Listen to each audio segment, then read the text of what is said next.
اللهم صل على محمد وعلى آل محمد كما صليت على إبراهيم وعلى آل إبراهيم إنك حميد مجيد. اللهم بارك على محمد وعلى آل محمد كما باركت على إبراهيم وعلى آل إبراهيم إنك حميد مجيد. اللهم انفعنا بما علمتنا وعلمنا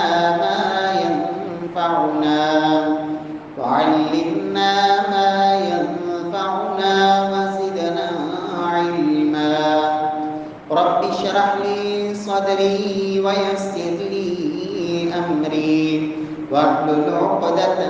من لساني يفقهوا قولي.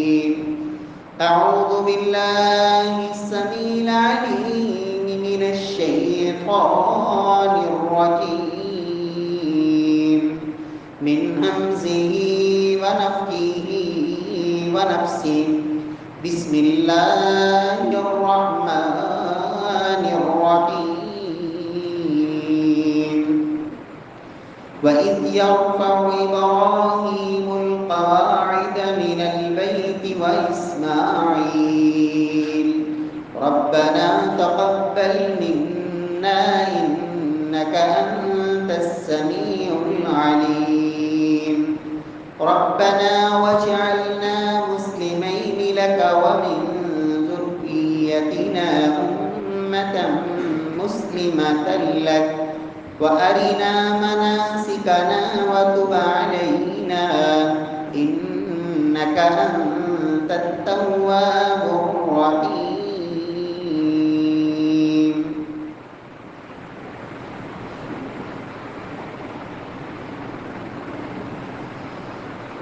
وإذ يرفع إبراهيم القواعد من البيت وإسماعيل،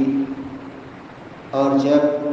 جناب ابراہیم اور اسماعیل علیہ السلام بیت اللہ کو تعمیر کر رہے تھے تو اللہ سے یہ دعائیں کر رہے تھے، ربنا تقبل منا انک انت السمیع العلیم، کہ اے پروردگار ہم سے اسے قبول فرما لے، بے شک تو خوب سننے والا اور جاننے والا ہے۔ ربنا وجعلنا مسلمین لک، اے اللہ ہم دونوں باپ بیٹا کو بھی اپنا مطیع اور فرما بردار بنا دے، وَمِن ذُرِّيَّتِنَا أُمَّةً مُسْلِمَةً لَكَ، اور ہماری اولاد میں سے بھی ایک ایسی امت پیدا فرمانا جو تیرے لیے فرما برداری کرنے والی ہو، وَأَرِنَا مَنَاسِكَنَا وَتُبْ عَلَيْنَا، اور ہمیں ہماری عبادت کے طریقے سکھا دے اور ہماری توبہ کو قبول فرما لے، بے شک تو خوب توبہ قبول فرمانے والا اور رحم کرنے والا ہے۔ معزز سامعین کرام، محترم بھائیوں، بزرگوں، دوستوں، معززات ماؤں اور بہنوں، بیت اللہ کی حج کی سعادت یہ کوئی معمولی عمل نہیں، بڑے نصیب کی بات ہے۔ گزشتہ خطبہ جمعہ میں اسی حوالے سے گفتگو ہوئی کہ حج پہ جانے والا اللہ کی طرف سے کس قدر انعامات کا حقدار قرار پاتا ہے، اور حج کے کتنے اللہ رب العزت کی طرف سے اور اللہ کے رسول کی طرف سے کتنے سارے فضائل رکھے گئے ہیں۔ حج کا بدلہ رب العالمین نے حج مقبول کا بدلہ جنت کے علاوہ کچھ نہیں رکھا۔ انسان گناہوں سے ایسے صاف ہو جاتا ہے جیسے اس کی ماں نے اسے جنم دیا ہو۔ رب العالمین سے دعا ہے کہ پروردگار ہم سب کو بھی اللہ موقع نصیب فرمائے۔ پیارے بھائیوں، ہر مسلمان جو بھی کلمہ پڑھتا ہے اس مسلمان کے دل میں مکہ اور مدینہ کی محبت، بیت اللہ اور مسجد نبوی کی محبت، وہاں بار بار حاضری کی خواہش اور آرزو، یہ ایک بندہ مومن کا ایمان کا حصہ ہے، اور اس کا ایمان اسے بار بار اس طرف توجہ دلاتا رہتا ہے۔ تاریخ اس بات پہ شاہد ہے کہ بہت سارے ایسے لوگ کہ جن کو رب العالمین نے بار بار یہ موقع نصیب فرمایا۔ سلف میں ایسے لوگ موجود تھے، محدثین میں ایسے عظیم محدث بھی ملتے ہیں۔ امام ایوب سختیانی رحمہ اللہ 40 دفعہ زندگی میں اللہ نے بیت اللہ کے حج کی سعادت نصیب فرمائی۔ ایک ایسے محدث بھی گزرے کہ جن کو رب العالمین نے 40 سے بھی زیادہ مرتبہ 45 دفعہ رب العالمین نے بیت اللہ کی حاضری کی سعادت بخشی۔ اور ایک عظیم محدث امام سفیان بن عیینہ رحمۃ اللہ علیہ، حدیث کے بہت بڑے امام ہیں، نبی کائنات صلی اللہ علیہ وسلم کی حدیث کو بیان کرنے والے، لیکن رب العالمین نے ایک عجیب سعادت نصیب فرمائی۔ 11 سال کی عمر ہے، پہلی دفعہ بیت اللہ کے حج کے لیے وہاں حاضر ہوتے ہیں۔ حج سے فراغت کے بعد اللہ رب العزت سے ایک دعا کرتے ہیں کہ اے پروردگار، جیسے اس دفعہ تو نے مجھے موقع دیا کہ میں نے عرفات کے اندر تجھ سے دعائیں کی، بیت اللہ کے طواف کیے، یا اللہ میرے اس پھیرے کو میرا آخری پھیرا نہ بنانا، یا اللہ مجھے دوبارہ بھی موقع نصیب فرمانا۔ رب العالمین نے اگلے سال پھر موقع دیا۔ سیرت نگاروں نے اور تاریخ نگاروں نے یہ بات لکھی، امام سفیان بن عیینہ رحمۃ اللہ علیہ رب العالمین نے 91 سال عمر نصیب فرمائی۔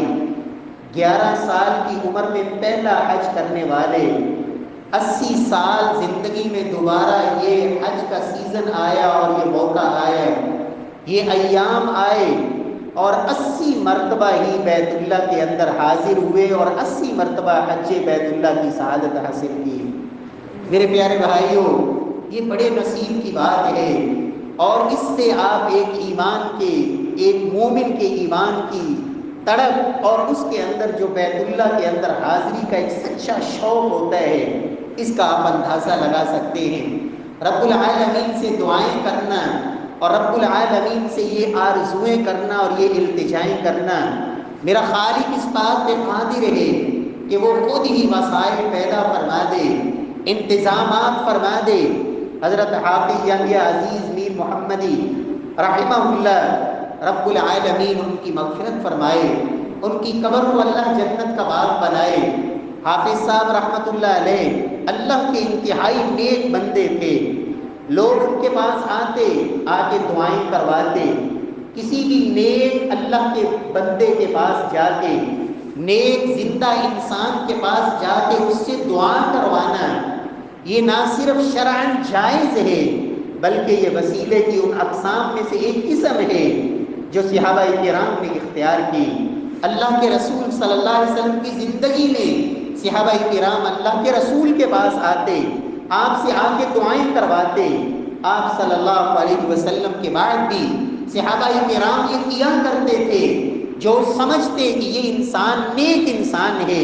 اس سے اپنے حق میں، اپنی اولاد کے حق میں وہ ان سے دعائیں کروایا کرتے تھے۔ حافظ صاحب کے پاس ایک مرد اور ایک عورت یہ آرزو لے کے آتے ہیں کہ حضرت غریب ہے، خواہش بڑی ہے، تمنا بڑی ہے، دل بڑا چاہتا ہے کہ اللہ حج کی سعادت نصیب فرما دے، لیکن وسائل نہیں، آپ ہمارے لیے دعا فرما دیں، رب العالمین ہمارے لیے بیت اللہ کی حاضری کا اللہ انتظام فرما دے۔ حافظ صاحب رحمۃ اللہ علیہ انہیں ایک دعا بتاتے ہیں، اور یہ وہی دعا جو جناب خلیل اللہ، جناب ابراہیم علیہ السلام نے بیت اللہ کو تعمیر کرتے ہوئے کی تھی، ارینا مناسکنا وتب علینا انک انت التواب الرحیم، اے اللہ توبہ قبول کرنے والا بھی تو ہے، رحم فرمانے والا بھی تو ہے، یا اللہ تو مناسک وہاں کے حرمین کی یہ سعادتیں نصیب فرما دے، بیت اللہ کی حاضری نصیب فرما دے، وہاں عبادت کے طریقے سکھا دے۔ اللہ رب العزت سے آپ یہ دعا کیا کریں، اور دعا کا محل بھی بتا دیا، اس لیے کہ نماز کے اندر رب العالمین دعاؤں کو قبول فرماتے ہیں، اور خصوصاً ایک حدیث کے مطابق جو نماز کا آخری وقت ہوتا ہے، تشہد کے اندر دبر الصلوات، نمازوں کے آخر میں نماز کے اختتام پر سلام پھیرنے سے پہلے نبی کائنات صلی اللہ علیہ وسلم نے صحابہ کو سکھایا تھا، میرے صحابہ 4 چیزوں سے اللہ سے پناہ مانگنے کے بعد تم جو چاہو اللہ سے دعا کرو۔ نماز کے اندر تشہد میں سلام پھیرنے سے پہلے 4 چیزوں سے پہلے پناہ مانگنی ہے، رب کی جہنم سے پناہ مانگنی ہے، اور اللہم انی اعوذ بک من عذاب القبر واعوذ بک من عذاب جہنم واعوذ بک من فتنۃ المسیح الدجال واعوذ بک من فتنۃ المحیا والممات۔ قبر کے عذاب سے پناہ مانگنی ہے، جہنم کے عذاب سے پناہ مانگنی ہے، اور زندہ اور مردہ کے فتنوں سے پناہ مانگنی ہے، اور اسی طرح اللہ رب العزت سے یہ پناہ بھی طلب کرنی ہے کہ اللہ دجال کے فتنے سے مجھے محفوظ رکھنا۔ فرمایا ان 4 چیزوں سے پناہ مانگنے کے بعد تم جو چاہو اللہ سے دعا کیا کرو۔ تو یہ تشہد دعا کی قبولیت کا محل ہے، نماز کے اندر یہاں آپ دعائیں کر سکتے ہیں۔ فرمایا جب بھی تم نماز پڑھو، تشہد میں بیٹھو، سلام پھیرنے سے پہلے دیگر دعاؤں کے ساتھ آپ یہ دعا بھی پڑھا کرو، وَأَرِنَا مَنَاسِكَنَا وَتُبْ عَلَيْنَا إِنَّكَ أَنْتَ التَّوَّابُ الرَّحِيمُ۔ وہ شخص خود کہتا ہے کہ ابھی چند سال گزرے، رب العالمین نے مجھے اور میری بیوی کو، رب کائنات نے بیت اللہ کی حج کی اللہ نے سعادت نصیب فرما دی۔ پھر وہ بتایا کرتا تھا لوگوں کو، رب العالمین ہم سب کو بھی توفیق نصیب فرمائے، جو جانے والے ہیں، جو جا چکے ہیں، جو جانے کا ارادہ رکھتے ہیں، اللہ ان کے لیے سفر کو آسان بنا دے، رب العالمین ان کی اس حاضری کو قبول فرما لے۔ پیارے بھائیوں، جو نہیں جا سکتے، نبی کائنات صلی اللہ علیہ وسلم نے ایسے اعمال بھی بتائے ہیں، کچھ ایسے آپ صلی اللہ علیہ وسلم نے اعمال ذکر فرمائے۔ کچھ لوگوں نے تو یہ کہہ دیا جی امیر لوگوں کا حج وہاں ہوتا ہے بیت اللہ میں، اور غریب لوگوں کا حج سندھ میں ہوتا ہے۔ آپ 7 شریف تشریف لے جائیں، لال شہباز قلندر کے دربار پہ آپ حاضر ہو جائیں، وہاں آپ کا حج ہوگا، وہاں غریبوں کا حج ہوتا ہے، باقاعدہ وہاں طواف، اور وہاں یہ سارے سلسلے۔ میرے پیارے بھائیوں، وہاں اجر ملے یا نہ ملے، ایمان ضرور جاتا رہے گا، انسان اللہ رب العزت کی توحید کے اندر ضرور خلل پیدا کرے گا۔ پیارے بھائیوں، ہاں آپ وہاں نہیں جا سکتے بیت اللہ کے اندر، تو وہ عمل اختیار کیجئے، وہ طریقہ اپنائیے جو نبی کائنات صلی اللہ علیہ وسلم نے سکھایا ہے۔ رب العالمین وہ قادر ہے، وہ مہربان ہے، وہ قدردان ہے، وہ انسان کی تڑپ کو دیکھتا ہے، وہ سوچ اور ارادوں کو جانتا ہے، وہ سچی لگن کو جانتا ہے۔ وہ میرا پروردگار صرف سوچ پر ہی، صرف ارادے پر ہی، صرف عزم پر ہی، صرف سچی اور کھری نیت پر ہی وہ پروردگار مکمل اجر دینے پر وہ قادر ہے، اس کے وعدے ہیں۔ نبی کائنات صلی اللہ علیہ وسلم فرماتے ہیں، لوگوں انما الدنیا لاربعۃ نفر، سب سے پہلا عمل جس سے رب العالمین آپ کو حج کا ثواب نصیب فرمائیں گے، میرے پیارے بھائیوں، وہ عمل ہے جس کا تعلق انسان کے جسم کے اس لوتھڑے کے ساتھ ہے۔ جب وہ سدھر جائے پورا جسم سدھر جاتا ہے، جب وہ بگڑ جائے پورا جسم بگڑ جاتا ہے، اور اس لوتھڑے کے اندر، اس گوشت کے ٹکڑے کے اندر کیا ہے دنیا نہیں جانتی، لوگ ظاہر کو دیکھتے ہیں، لوگ تمہارے جسم کے اس حصے کو دیکھتے ہیں جو لوگوں کی نظروں کے سامنے ہے، لیکن اس گوشت کے لوتھڑے اور ٹکڑے پہ نظر اس خالق ارض و سما کی ہوتی ہے۔ اس دل میں سچی لگن اور کھری نیت، دل کی سچے ارادے پہ رب العالمین مکمل حج کا ثواب نصیب فرماتے ہیں۔ نبی کائنات صلی اللہ علیہ وسلم نے فرمایا، سیدنا ابو کبشہ بیان کرتے ہیں، انما الدنیا لاربعۃ نفر، لوگوں دنیا میں 4 قسم کے لوگ ہوتے ہیں۔ عبد رزقہ اللہ علما ومالا، فرمایا پہلی قسم کے لوگ وہ ہوتے ہیں جن کو رب العالمین نے علم بھی دیا اور اس کے ساتھ ساتھ اللہ نے مال بھی دیا۔ فرمایا علم کے ذریعے فَهُوَ يَتَّقِي فِيهِ رَبَّهُ وَيَصِلُ فِيهِ رَحِمَهُ، فرمایا یہ شخص اللہ رب العزت کا تقوی اختیار کرتا ہے، اس لیے کہ جس قدر علم زیادہ ہوتا ہے اسی قدر رب کی معرفت زیادہ ہوتی ہے، اللہ کی پہچان زیادہ ہوتی ہے۔ اور اللہ کے رسول نے فرمایا تھا، لوگوں میں تم میں سب سے بڑھ کے اپنے رب کو جاننے والا ہوں، اسی وجہ سے میں تم میں سب سے بڑھ کے اپنے رب سے ڈرنے والا ہوں۔ فرمایا وہ شخص جس کو اللہ نے علم بھی دیا اور اللہ رب العزت نے مال بھی دیا، اپنے علم کے ذریعے وہ اللہ کا حق بھی ادا کرتا ہے، رب العالمین کی معصیت اور نافرمانی سے بچتا ہے، اللہ کا تقوی اور اللہ رب العزت کی فرما برداری والی زندگی کو اختیار کرتا ہے۔ وَيَصِلُ فِيهِ رَحِمًا، اللہ نے مال دیا ہے، اس مال کے ساتھ وہ رشتہ داروں پہ خرچ کرتا ہے، عزیز و اقارب پہ خرچ کرتا ہے، ضرورت مندوں کی ضرورتوں کو پوری کرتا ہے۔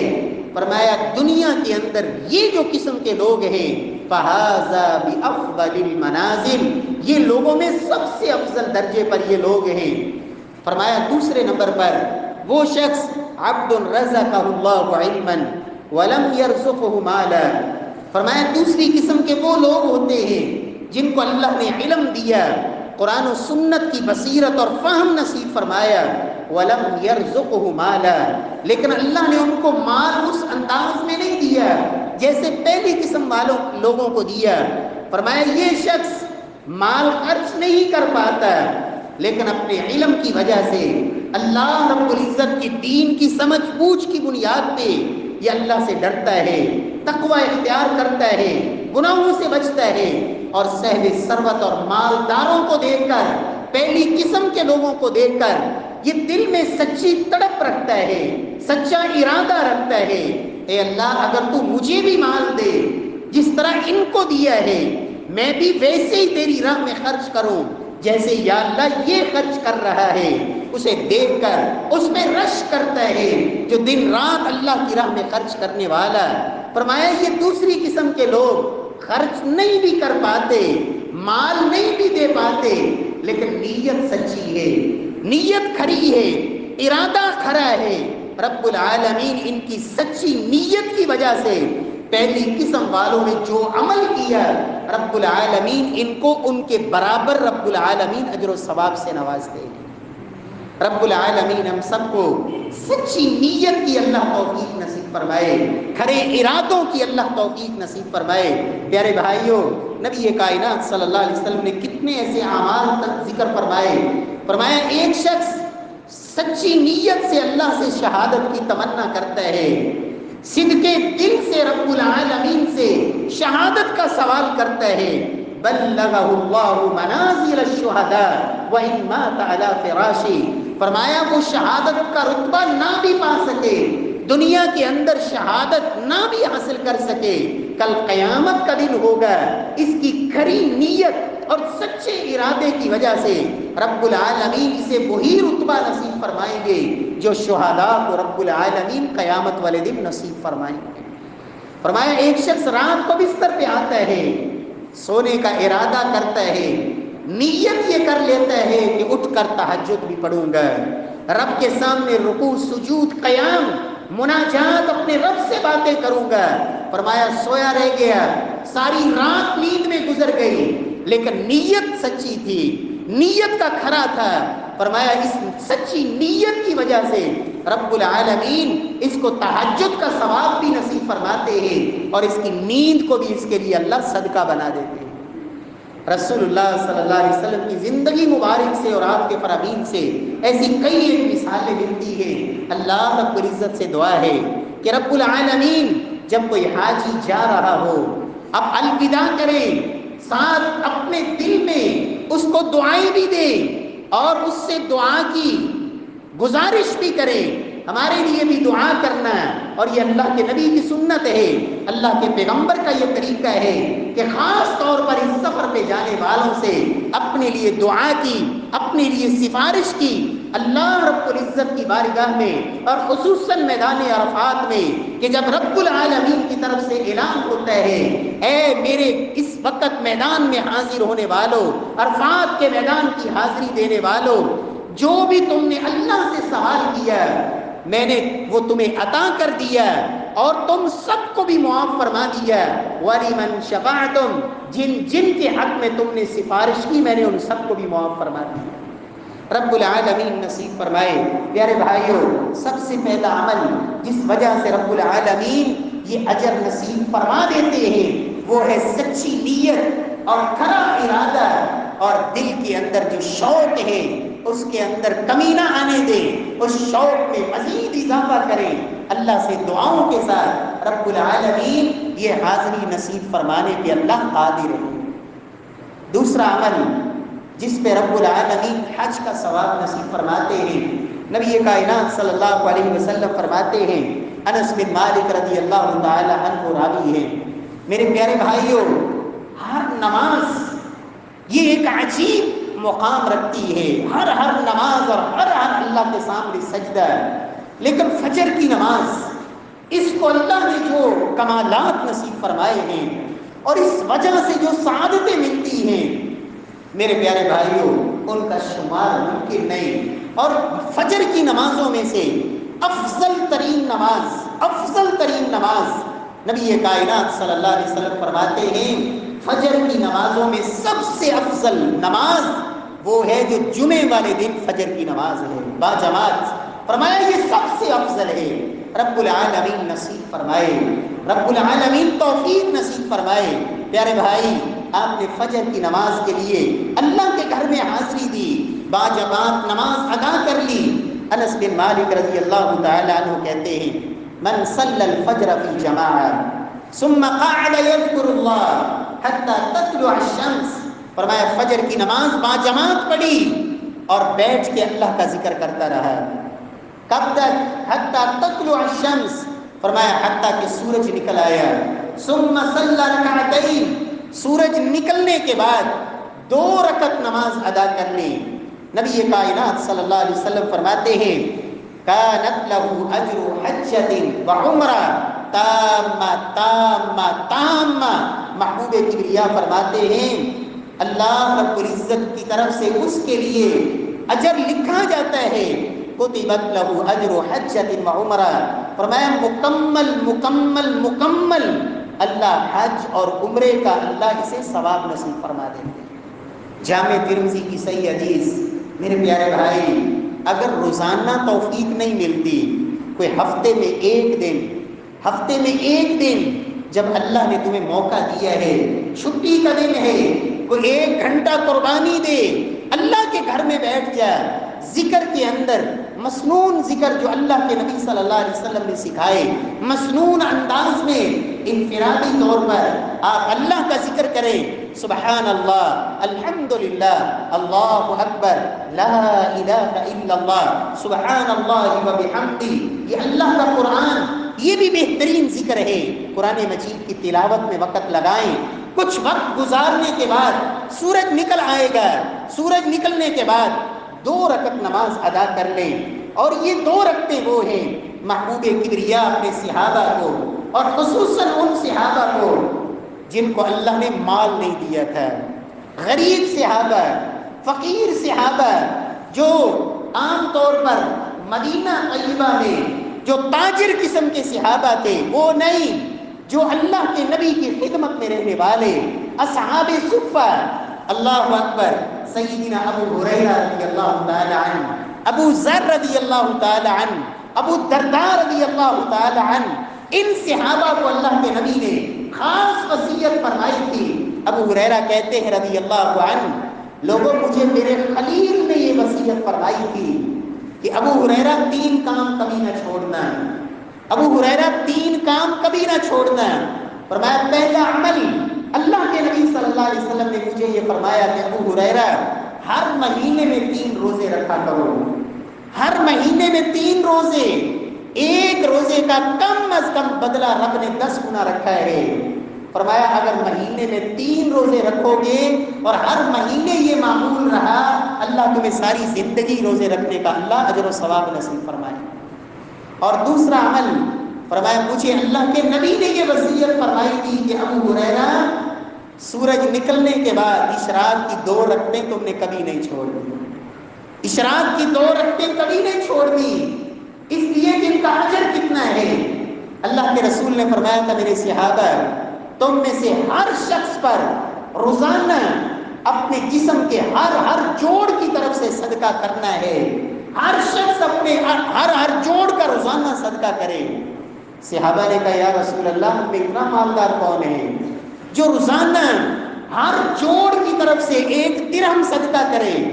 360 یا 65 یا جتنے بھی یہ اعضاء ہیں جسم کے جوڑ، ان کی طرف سے 1 درہم صدقہ کیسے ممکن ہے؟ اللہ کے رسول صلی اللہ علیہ وسلم نے فرمایا میرے صحابہ جو 2 رکعت اشراق کی پڑھ لے گا، اللہ اس کے پورے جسم کی طرف سے صدقہ ادا کر دینے کا اللہ اجر لکھ دے۔ رب العالمین توفیق بخشے۔ اور آپ نے فجر کی نماز باجماعت پڑھی، سورج نکلنے کے بعد یہ 2 رکعت پڑھ لی۔ پیارے بھائیو، نبی کائنات صلی اللہ علیہ وسلم نے 3 دفعہ فرمایا، آپ 1 دفعہ بھی کہہ دیتے تو کافی تھا، 1 دفعہ بھی کہہ دیتے تو میرا ایمان ویسے ہی ہونا تھا جیسے آپ نے فرما دیا۔ لیکن اللہ کے رسول نے میری اور آپ کی تسلی کے لیے، آپ نے مزید تاکید کے لیے لوگوں مکمل مکمل مکمل اللہ حج اور عمرے کا اللہ رب العزت اجر و ثواب نصیب فرما دیتے ہیں۔ رب العالمین توفیق نصیب فرمائے۔ پیارے بھائیو، تیسرا عمل جس وجہ سے رب العالمین حج کا ثواب نصیب فرماتے ہیں، رسول اللہ صلی اللہ علیہ وسلم کے صحابی سیدنا ابو امامہ رضی اللہ تعالی عنہ بیان کرتے ہیں، من خرج من بیتہ متطہرا الی صلاۃ مکتوبہ، نبی کائنات صلی اللہ علیہ وسلم فرماتے ہیں جو شخص اپنے گھر سے نکلتا ہے، نکلا اس حالت میں کہ اس نے وضو گھر سے کر لیا، نماز کے لیے آنے کا ارادہ کیا اللہ کے گھر میں، اور گھر سے باوضو ہو کے نکلا فرض نماز ادا کرنے کے لیے، اور کوئی مقصد نہیں، کسی سے ملاقات، کسی سے لین دین، کسی انسان سے ملاقات نہیں، اپنے رب سے ملاقات کے لیے صرف نیت یہ ہے کہ فرض نماز با جماعت پڑھنے جا رہا ہوں، اور باوضو ہو کے اپنے گھر سے نکلا، نبی کائنات صلی اللہ علیہ وسلم فرماتے ہیں فَهِيَ كَحَجَّ، یہ ایسے ہے جیسے وہ شخص حج کرنے کے لیے آیا ہے اور رب العالمین اسے حج کا ثواب نصیب فرمائے۔ فرمایا وَمَن مَشَىٰ إِلَىٰ صَلَاةِ التَّطَوُّعِ، جو بندہ فرض نماز کے لیے نہیں گھر سے نکلا ہے نفل نماز ادا کرنے کے لیے، رسول اللہ صلی اللہ علیہ وسلم فرماتے ہیں فَهِيَ كَعُمْرَةٍ تَامَّةٍ، وہ رب کے گھر میں آتا ہے، نفل پڑھ کے چلا جاتا ہے، رب العالمین سے مکمل عمرے کا اللہ ثواب نصیب فرما دیتے ہیں۔ رب العالمین ہم سب کو توفیق نصیب فرمائے۔ پیارے بھائیو، رسول اللہ صلی اللہ علیہ وسلم کے اس فرمان کے اندر کتنی بڑی میرے اور آپ کے لیے ایک تشجیع ہے، ایک ترغیب ہے کہ لوگوں نمازوں سے پیچھے نہ رہو، باجماعت نماز، ایک نماز کے لیے آپ آئے اور باجماعت نماز جب پڑھنی ہے، اللہ کی طرف سے یہ حکم ہے اور فرض ہے، ادائیگی کے بغیر کوئی چھٹکارا نہیں، اور یہ نماز ایسا عمل ہے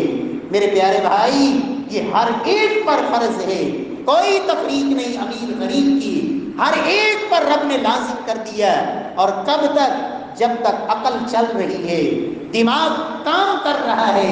جب تک ہوش و حواس قائم ہے، نماز کی معافی نہیں۔ اور اسی لیے صحابہ باجماعت نماز کے لیے کتنے فکر مند ہوتے اور کتنی تڑپ۔ سیدنا عبداللہ بن عباس رضی اللہ تعالی عنہ جب آخری عمر تھی، بیمار ہو گئے، مسجد میں خود چل کے آ نہیں سکتے، لیکن جب اذان سنتے، حی علی الصلاۃ کی آواز سنتے، بیٹوں کو کہتے مجھے لے کے چلو مسجد میں۔ مجھ سے نہیں ہوتا کہ حی علی الصلاۃ اور حی علی الفلاح کی آواز سنوں اور اپنے گھر میں بیٹھا رہوں۔ بیٹے پکڑتے، کندھوں پہ سہارا دیتے اور پاؤں زمین پہ گھسٹتے آ رہے ہیں، لیکن اللہ کے گھر میں حاضر۔ اور میرے پیارے بھائی، کیا پتہ زندگی کی کب شام ہو جائے۔ عبداللہ بن عامر رحمہ اللہ تابعی تھے، عظیم انسان، نماز با جماعت کے اتنے فکر مند، اذان ہوتی نماز کے لیے حاضر ہوتے، بیمار ہو گئے، آخری عمر ہے، بیماری کی وجہ سے انتہائی لاغر۔ بیٹوں نے کہا ابا جی اب آپ کو پورا اجر گھر میں بھی مل جائے گا، آپ گھر میں ہی پڑھ لیں۔ کہا نہیں، اذان سنتا ہوں، دل چاہتا ہے اللہ کے گھر میں جاؤں۔ بیٹوں نے پکڑا، کندھوں پہ سہارا دیا، لا کے صف میں بٹھایا، نماز شروع ہوئی، پہلی رکعت کے پہلے سجدے میں گئے، وہی اللہ کی طرف سے وقت آ گیا اور اسی سجدے کی حالت میں اپنے خالق حقیقی سے جا ملے۔ میرے پیارے بھائی، اللہ نے توفیق دی ہے، صحت دی ہے، فرصت ہے، گھر میں موجود ہے، اذان کی آواز پہنچی ہے، تاخیر نہ کر، فوراً وضو کر کے اللہ کے گھر کی طرف روانہ ہو جائے۔ تیرا یہ سفر اسی سفر کی مانند ہے جیسے ایک حاجی احرام باندھ کے بیت اللہ حج کرنے جا رہا ہے، جتنا اجر اللہ اسے نصیب فرمائیں گے۔ تو فرض نماز با جماعت پڑھنے کے لیے رب کے گھر میں آ جا، وہ میرا اللہ تجھے 5 وقت مکمل حج کا اللہ اجر و ثواب نصیب فرمائے۔ رب العالمین ہم سب کو توفیق نصیب فرمائے۔ پیارے بھائیو، چوتھا عمل جس پہ رب العالمین حج کا ثواب نصیب فرماتے ہیں، نبی کائنات صلی اللہ علیہ وسلم نے فرمایا، صحیح الترغیب کی روایت، فرمایا من غدا الى المسجد لا يريد الا ان يتعلم خيرا او يعلم۔ فرمایا ایک شخص اللہ کے گھر کی طرف آتا ہے، مسجد کی طرف، اور آتے وقت اس کی نیت یہ ہوتی ہے کہ میں رب کے گھر میں جا رہا ہوں، خیر کی کوئی نہ کوئی بات کسی کو سکھا کے آؤں گا۔ نیت یہ لے کے آتا ہے کہ اللہ کے گھر میں جا رہا ہوں، کوئی نہ کوئی خیر دین کی خوراک لے کے آؤں گا، کسی حدیث کا ترجمہ پڑھ کے آؤں گا، کوئی حدیث سن کے آؤں گا، کوئی قرآن کی آیت سمجھ کے آؤں گا۔ اللہ کے گھر میں یہ نیت لے کے آتا ہے کہ اللہ کے گھر میں جا رہا ہوں، صرف وقتی طور پہ نہیں بھاگ کے گیا اور واپس نہیں، وہاں نیت یہ لے کے آتا ہے کہ کسی دین کی مجلس، دین کی محفل، مسجد میں نماز کے بعد قاری صاحب حدیث بیان کریں گے، میں سن کے آؤں گا، وہ آیت کا ترجمہ سنائیں گے، میں بیٹھ کے سن کے آؤں گا، سمجھ کے آؤں گا۔ میرے پیارے بھائی، یہ تیرے چند لمحے، چند منٹ جو تو نے اللہ کے دین کو سیکھنے کے لیے دیے رب کے گھر میں، نبی کائنات صلی اللہ علیہ وسلم فرماتے ہیں کان لہ کاجر حاج تامن حجتہ۔ اللہ کے رسول فرماتے ہیں ایسا شخص جو مسجد میں یہ نیت لے کے آیا کہ دین کی کوئی بات سیکھ کے آنا ہے، اللہ کے رسول فرماتے ہیں رب العالمین اسے اس حج کا ثواب نصیب فرماتے ہیں تامن حجتہ، جس حاجی کے حج میں کوئی کمی نہ رہی ہو، کسی قسم کی کمی نہیں، بغیر کسی کمی کے جس نے اپنا حج ہر لحاظ سے مکمل کیا ہے، رب العالمین اس دین سیکھنے والے کو، رب العالمین اس حاجی کے برابر اللہ اجر و ثواب نصیب فرماتے ہیں۔ رب العالمین توفیق نصیب فرمائے، یہ عزم کرے، یہ سوچ بنائے کہ مسجد میں آ ہی گئے ہیں، تیرا کمال نہیں، یہ اللہ کی توفیق ہے۔ جس رب نے تجھے بلا لیا، اب شیطان تو چاہتا ہے کہ تیری دوڑ لگ جائے، نماز میں بھی وہ وسوسے ڈالتا ہے، دل میں خیالات ڈالتا ہے، یہ بھی کرنا ہے، یہ بھی کرنا ہے، یہ بھی دھندا ہے، یہ بھی کام ہے، لیکن تھوڑا سا ہمت کر کے شیطان کے دھوکے میں نہیں آنا، نفس پہ قابو رکھ کے اللہ کے گھر میں 2-4 منٹ گزار لے، جب تک کوئی حدیث سن لے، کوئی آیت سن لے، سمجھ لے، اور پھر اللہ کے گھر سے روانہ ہو جا، رب العالمین تجھے مکمل حج کا اللہ اجر و ثواب نصیب فرمائیں گے۔ رب العالمین ہم سب کو توفیق نصیب فرمائے۔ پیارے بھائیوں، نبی کائنات صلی اللہ علیہ وسلم کے صحابہ بڑے فکر مند ہوتے تھے، دنیا کے معاملات میں نہیں کہ دنیا کے کاروبار میں فلاں مجھ سے آگے ہے، فلاں کا کاروبار زیادہ چل رہا ہے۔ وہ دنیا کے معاملات میں اتنے فکر مند نہیں ہوتے تھے، ان کو فکر ہوتی تھی آخرت کے بارے میں کہ فلاں شخص مجھ سے آگے نکل رہا ہے۔ دنیا کے خسارے برداشت ہیں، آخرت کا گھاٹا منظور نہیں۔ فقیر صحابہ اللہ کے نبی کے پاس آ گئے، یا رسول اللہ صلی اللہ علیہ وسلم ذهب اهل الدثور بالدرجات الاولى، یا رسول اللہ جن کو اللہ نے مال دیا ہے وہ مال کی وجہ سے بلند درجات لے کے جا رہے ہیں، اور ہمارے پاس مال نہیں۔ یصلون کما نصلی، نماز وہ پڑھتے ہیں ہم بھی پڑھتے ہیں۔ یا رسول اللہ یصومون کما نصوم، روزے وہ رکھتے ہیں ہم بھی رکھتے ہیں، یہاں تک تو معاملہ برابر رہا۔ لیکن یا رسول اللہ اس سے آگے وَلَهُمْ فَضْلٌ مِّنْ أَمْوَالٍ، اللہ نے ان کو مال دیا ہے، يَحُجُّونَ بِهَا، اس مال کے ذریعے وہ حج کرتے ہیں، وَيَعْتَمِرُونَ، مال کی وجہ سے وہ عمرے کرتے ہیں، وَيُجَاهِدُونَ، مال کو مجاہدین پہ خرچ کرتے ہیں، خود اپنے مال سواریوں پہ سوار ہو کر میدان جہاد میں پہنچ جاتے ہیں۔ ہمارے پاس مال نہیں، سواری نہیں، مال سے سواری خرید سکے، یا رسول اللہ وہ مال کی وجہ سے حج کر رہے ہیں، عمرے کر رہے ہیں، جہاد کر رہے ہیں، وَيَتَصَدَّقُونَ، اور مال کے ذریعے صدقے کر رہے ہیں۔ یا رسول اللہ ہمارے پاس نہیں، ہم ان سے پیچھے رہ رہے ہیں۔ آپ صلی اللہ علیہ وسلم نے فرمایا الا احدثکم، میرے صحابہ میں تمہیں ایک عمل بتاتا ہوں، ان اخذتم، اگر تم یہ کام شروع کر دو گے، ادرکتم ما سبقکم، جو بھی تم سے اجر میں آگے نکل چکا ہوگا اس عمل کی وجہ سے تم ان تک پہنچ جاؤ گے۔ اور فرمایا ولم یدرککم احد بعدکم، اور جو تمہارے بعد ہیں وہ تمہیں کبھی پہنچ نہیں پائیں گے جب تم یہ عمل شروع کر دو گے۔ صحابہ کرام نے فرمایا یا رسول اللہ ضرور بتائیے۔ آپ صلی اللہ علیہ وسلم نے فرمایا تسبحون وتحمدون وتکبرون، فرمایا تم ہر فرض نماز کے بعد سبحان اللہ کہا کرو، الحمدللہ کہا کرو، اللہ اکبر کہا کرو۔ کتنی دفعہ؟ 33 33 دفعہ ہر نماز کے بعد بیٹھ کے سبحان اللہ کہا کرو، اللہ اکبر، الحمدللہ۔ فرمایا اس عمل کی وجہ سے رب العالمین تمہیں ان کے برابر اجر دیں گے جو اپنے مال کے ساتھ حج کر رہے ہیں، جو مال کے ذریعے عمرے کر رہے ہیں، جو مال کے ذریعے جہاد کر رہے ہیں، جو مال خرچ کر کے صدقات اور ان کا اجر پا رہے ہیں۔ تمہارے اس عمل کی وجہ سے اللہ تمہیں ان کے برابر کر دیں گے اجر و ثواب میں۔ رب العالمین توفیق نصیب فرمائے۔ لیکن ہمارے ہاں تو امام صاحب تشاور تھوڑا سا لمبا کرنے پریشانی ہو جاتی ہے، اور جو ہی سلام پھرے اگر کوئی بیچارہ پیچھے کچھ لیٹ ہو گیا نماز پڑھ رہا ہے، ہم تو یہ بھی موقع نہیں دیتے کہ وہ بیچارہ تسلی سے اپنی نماز مکمل کر لے۔ کتنا ٹائم لگا دے گا؟ 1-2 منٹ کی بات ہے، اور اس جگہ پہ بیٹھ کر آپ سبحان اللہ پڑھ لیں، اللہ اکبر پڑھ لیں، الحمدللہ پڑھ لیں، وہ نماز بھی مکمل کر لے، آپ کی تسبیح بھی مکمل ہو جائے۔ اور میرے پیارے بھائیوں، رب کعبہ کی قسم،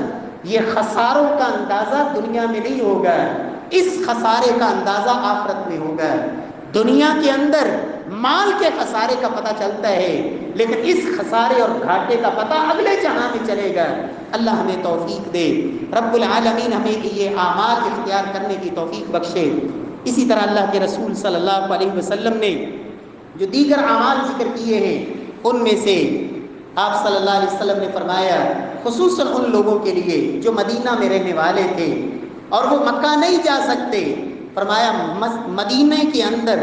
وہاں سے مسجد قباء میں جانا چند میل کا فاصلہ، فرمایا مسجد قباء میں جا کے کوئی 2 رکعت ادا کر لے، فرمایا اللہ اسے عمرے کا ثواب نصیب فرماتے ہیں۔ اسی طرح رمضان کے اندر کیا گیا عمرہ، اس کا اجر رب العالمین حج کے برابر نصیب فرماتے ہیں۔ اور اللہ کے رسول صلی اللہ علیہ وسلم کی دوسری روایت کے الفاظ ہیں، فرمایا جو بندہ رمضان میں عمرہ کر لیتا ہے اس کو اللہ اتنا ہی اجر دیتے ہیں جیسے اس نے میں محمد صلی اللہ علیہ وسلم کے ساتھ مل کر حج کر لیا۔ اللہ رب العزت توفیق نصیب فرمائے۔ پیارے بھائیوں، اسی طرح ایک عمل جس پہ اللہ مکمل حج کا اجر و ثواب نصیب فرماتے ہیں، اللہ کے رسول فرماتے ہیں جو شخص کسی مجاہد کو تیار کر دے، فرمایا او حاجن، یا کسی حاجی کا جو سفر حج پہ روانہ ہو رہا ہے